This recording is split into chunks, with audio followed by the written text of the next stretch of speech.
I'm going to show you the absolute best way to remove dental plaque from your teeth. Plaque is a biofilm of microbes. What is biofilm? It's like a calcium igloo around a group of microbes, and they build this calcium shell to protect themselves. But plaque is one of the primary causes of gingivitis, of bad breath, as well as decay of your teeth. And it's not just because you're not flossing or brushing your teeth. You could brush your teeth and floss your teeth all day long, and you can still get plaque. And I'm going to tell you why. Your mouth contains the second largest group of microbes in your entire body. So you have hundreds, if not thousands, of different types of species of microbes growing in your mouth. The majority of these microbes are commensal. It's not necessarily unfriendly. It's not necessarily beneficial. The derivation comes from the word which means eating at the same table. Now, these microbes, you can call them friendly microbes. They actually do give us protection, because here's the problem. If you kill them or try to kill them, all of a sudden you end up with a yeast infection or a candida infection, even in your mouth. Well, apparently those microbes are keeping the candida in check. They keep the fungus in check. So if you kill them off, now you have this overgrowth of fungus. It's called oral thrush. But these microbes are supposed to be fairly neutral and not bother you. Plaque develops when this commensal friendly relationship changes to an unfriendly relationship called a pathogenic relationship. And I don't know if you've ever had this happen in your life where you had a friend that turned on you. Well, this is the same situation. These biofilms develop under stress. Okay, what kind of stress? Well, a lot of things can stress them out. You eating the wrong foods, eating a lot of sugar, smoking, alcohol, antibiotics. I already mentioned that. Now, is there any type of, chemicals that maybe mimic an antibiotic in your mouth? The answer is yes. The main chemical in mouthwash, for example, which is called chlorhexidine. And if you look at the side effects, it increases acidity.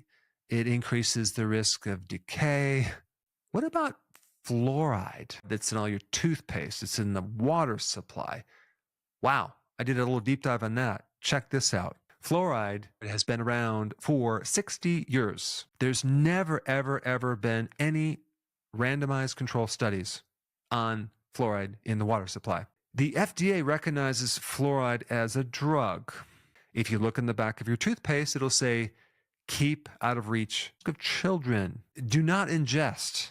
And the fluoride that is in the water supply is not pharmaceutical grade like the stuff that you would get at the dental office. No, it's not. The fluoride in your water supply is a hazardous material from the phosphate fertilizer companies. But what's really bizarre about this is, like, who's running the show on fluoride? Is it the American Dental Association? No. Is it the FDA? No. Is it the CDC? Nope. Is it the Environmental Protection Agency? The answer is no. So who is running the show on fluoride? Well, it's a private entity. This is just another reason to get a water filter to specifically pull out fluorides from the water supply. I have one in my house. It's a whole house fluoride filter. I have one for chloride and I have one for fluoride, because I don't even want that stuff touching my skin, let alone going on my body. And also, as far as the toothpaste goes, you might want to think twice about getting the fluoride in the toothpaste. I would get a toothpaste without fluoride, or even just make your own. So the dental plaque is coming from these pathogenic microbes. They're biofilms, because there's been something in your mouth that created a stress. So obviously, whatever that is, based on the information you have now, you can, stop exposing these microbes to that. But now, how do you get those microbes back in your mouth? Yes, you can buy a probiotic for your mouth. Absolutely. But you can just start consuming foods that have probiotics, okay? Sauerkraut, kimchi, kefir. If you just start consuming some of those on a regular basis, that can put the microbes back in your mouth. And of course, if you're chewing gum, make sure you do the xylitol gum. These new microbes will start to compete for food against the pathogens.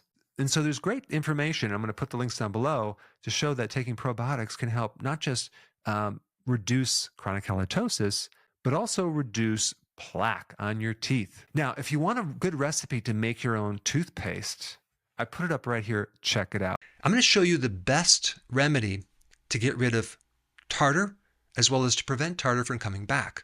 What is tartar? Well, tartar is this calcified, pale yellow, hard growth on the inside of your teeth that tends to get into your gums. It can create gingivitis. It can create bad breath. And if we take a look at what tartar really is, it's actually a collection, a colony of bacteria that is in a slime that then has calcified. And that's just a way that microorganisms survive in nature. Over 95% of all bacteria in nature survive as biofilms. Now, if you ever walked through the woods and you saw a little stream and you reached down and picked up one of the rocks in the stream, on the outer part of it, you're going to feel it's kind of slimy. That's biofilms. I mean, even in your pool, if people don't use enough chlorine or other things, natural things like certain salts and things, then you'll get this slimy thing at the bottom of your pool. And these biofilms are not just bacteria. There's a bit of fungus as well, yeast and candida. And they are not on keto. In other words, they like carbs. They ferment carbohydrates in your mouth. And then what happens is they release lactic acid. And so they make your mouth really acid. And that acid has the potential to leach away your calcium and break down your teeth, giving you cavities and all sorts of wear and tear in your teeth. Now I'm going to show you one of the best anti-tartar toothpaste that you can make at home, very inexpensively, and it's very effective and very natural. You know, when they looked at ancient Egyptian, like mummy tombs, the teeth were pretty messed up. They had a lot of dental problems. And it probably came from all the beer and the bread that they consumed, which is the perfect food to feed these bacteria in the mouth. But they used a type of toothpaste composed of ox hoof ashes, burnt eggshells, and volcanic ash. That's a great mixture. That probably creates some abrasiveness, right? And then the ancient Greeks used a different type of toothpaste made out of burnt shells. And they used powdered talc, which is kind of like a combination between magnesium and silica. And then they mixed a little salt and honey in there. And then the Romans used crushed bones, oyster shells, and charcoal with a little bark. So the problem I see with that formula, it's a bit abrasive and it can wear down your teeth. So this formula is very non-abrasive. You have clove oil, peppermint oil, or cinnamon oil, or turmeric powder. So in a little container, you can just put like 3 drops of one of these, or like a little pinch of turmeric if you want to use that. Now, the next thing you're going to put in this little container, okay, is hydrogen peroxide. All you need is like 1/4 of a teaspoon, which is about 1.25 milliliters. Now, the interesting thing about hydrogen peroxide is that your body makes it to actually kill bacteria and microbes. So you're not giving something that the body doesn't know what it is. And hydrogen peroxide is a very potent antimicrobial that inhibits biofilms.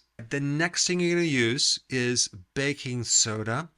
Now, I know what you're thinking. You're thinking, wow, that's pretty gritty. It's going to be invasive. But in actuality, it has a very low abrasivity, which is basically the ability to be abrasive. There's this metric or this scale called the relative dentin. It's kind of like a layer right underneath the outside of the tooth. So it's relative dentin abrasivity. Basically, it gives you kind of a rating system to know how much something could, break down part of your teeth. And baking soda is a 7, okay? A 7. Compare that to regular toothpaste, which is between 70 and 250. So baking soda is actually not going to grind down your teeth. And baking soda is sodium bicarbonate. So it adds alkalinity. It takes these acids and actually helps neutralize them. And our body makes sodium bicarbonate. It's a way that the body can buffer some of these acids. So both hydrogen peroxide and sodium bicarbonate are something that our body makes. So with baking soda, you're going to use 1/4 of a teaspoon. Then you're going to add either raw honey or manuka honey. But just add 1/4 of a teaspoon, not very much. But the key is it has to be raw, or else you're just basically killing off the things that are anti-biofilm. Now, raw honey also has hydrogen peroxide in it.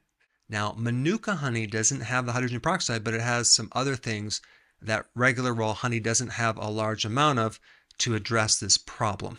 Then you're going to add a half a cup of water, which is 118 milliliters of water. And then you're going to mix everything out real nice. So then you're going to brush your teeth with it with a soft bristle toothbrush.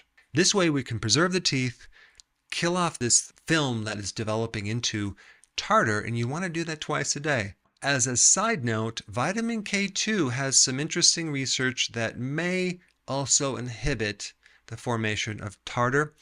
It's kind of a mixed review, but I have heard reports from quite a few people that swear by it, and they notice that the inside of their teeth are nice and smooth when they take this K2, which has a purpose of directing calcium into the bone and out of the soft tissues. Now, since vitamin K2 is so new and so important, you should probably learn more about it, and I put a video up right here. Check it out.